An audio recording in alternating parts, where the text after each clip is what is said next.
Here's one of those histogram questions where they don't give you all the information. And to be fair, like you probably can't even see the blocks here, so I'll shade them in. You got that one. Oh, lovely shading. We got that. I think that's right. I can barely tell myself. And those ones. So it says the number of stones in the 170 to 175 class is 24 more than the number of stones in the 140 to 160 class.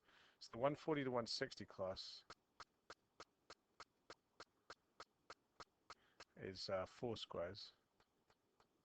Remember that the number of squares is proportional to the frequency. And the 170 to 175 is 6 squares. And so the difference, which is 2 squares, is equal to 24.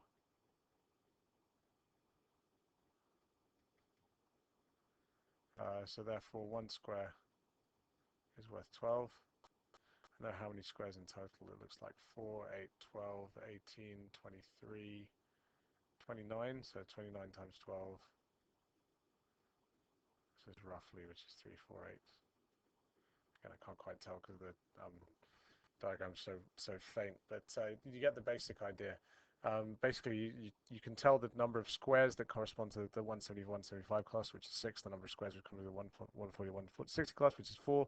And if one has 24 more values than the other one, and it has 2 extra squares, those 2 extra squares, which represent frequency, must be worth 24. So 1 square is worth 12, and then you work out how many squares are in total, and multiply by how much 1 square is worth.